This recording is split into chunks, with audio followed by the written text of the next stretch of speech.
बॉलीवुड के सुपरस्टार कहे जाने वाले राज बब्बर के बेटे प्रतीक बब्बर ने किया चौंकाने वाला खुलासा। प्रतीक बब्बर ने कहा, मेरी शादी में मेरी मरी हुई मां और बॉलीवुड एक्ट्रेस स्मृता पाटिल भी हुई थी शामिल। हेलो दोस्तों, मैं हूं पूनम अधिकारी। राज बब्बर के बेटे प्रतीक बब्बर वैसे तो अक्सर सुर्खियों में बने रहते हैं, लेकिन हाल ही में प्रतीक बब्बर ने जो कहा है उसे सुनकर लोगों के होश उड़ गए हैं। दरअसल प्रतीक बब्बर ने अभी कुछ महीनों पहले ही शादी की थी और प्रतीक बब्बर का कहना है कि उनकी शादी में उनकी मरी हुई मां स्मृता पाटिल आई थी। पूरी खबर मैं आपको बताऊंगी। बताने से पहले इस वीडियो को ज्यादा से ज्यादा शेयर करें और चैनल को फॉलो करना मत भूलिएगा। प्रतीक बब्बर जिन्होंने 14 फरवरी को अपनी लॉन्ग टाइम गर्लफ्रेंड प्रिया से शादी की थी। ये शादी बहुत ही निजी थी, इतनी निजी थी ये शादी कि जो प्रतीक बब्बर है उन्होंने अपने पिता राज बब्बर तक को शादी में नहीं बुलाया था, ना ही अपने सौतेले भाई बहनों को बुलाया था, जिसके बाद बहुत ज़्यादा हंगामा हुआ था।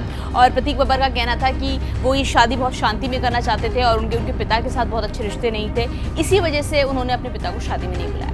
अब हाल ही में एक इंटरव्यू के दौरान प्रतीक बब्बर ने एक और चौंकाने वाला खुलासा किया है। प्रतीक बब्बर का कहना है कि 14 फरवरी को जब मेरी शादी हुई थी, ये प्रतीक बब्बर की दूसरी शादी थी, तो प्रतीक बब्बर का कहना है कि जब मेरी शादी हुई थी तो जितने भी 42 मेहमान मैंने अपनी शादी में बुलाए थे, यहाँ तक कि मेरी पत्नी, मुझे भी मेरी माँ स्मृता पाटिल, ऐसा लग रहा था कि हमारे आसपास ही घूम रही है।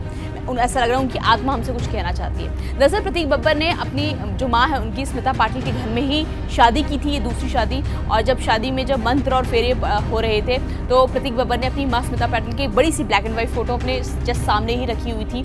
और प्रतीक बब्बर का ये भी कहना है कि उनके सपने में उनकी माँ स्मृता पाटिल आई थी और उन्होंने कहा था कि मैं चाहती हूँ कि जब भी तुम दूसरी शादी करो तो तुम मेरे ही घर में करना, कहीं और कहीं डेस्टिनेशन वेडिंग में प्लान करना या अपने पिता राज बब्बर के घर में मत करना। तो प्रतीक बब्बर का कहना है कि मैंने अपनी माँ की बात मानी और मैंने उनके घर में शादी की, और साथ ही जब जितने भी मेहमान थे उनको महसूस हुआ था कि स्मृता पाटिल की जैसे आत्मा यही कहीं है, स्मृता पाटिल जैसे उनके अपने बेटे को आशीर्वाद दे रही है। तो ये चौंकाने वाला खुलासा सुनकर हर कोई हैरान है। प्रतीक बब्बर और जो उनके पिता है राज बब्बर, उनका रिश्ता कभी भी बहुत ज़्यादा अच्छा नहीं रहा। प्रतीक बब्बर ने खुद एक इंटरव्यू में कहा था कि जब उन्हें सबसे ज़्यादा ज़रूरत थी अपने पिता के सपोर्ट की, तो जो राज बब्बर है उन्हें छोड़कर चले गए थे। प्रतीक बब्बर की जो माँ है स्मृता पाटिल, वो प्रतीक के पैदा होने के सिर्फ 15 दिन बाद ही उनकी मौत हो गई थी।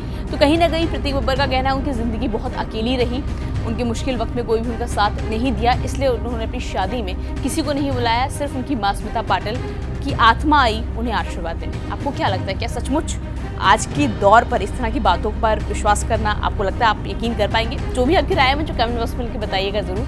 वीडियो को शेयर, चैनल को फॉलो करना मत भूलिएगा।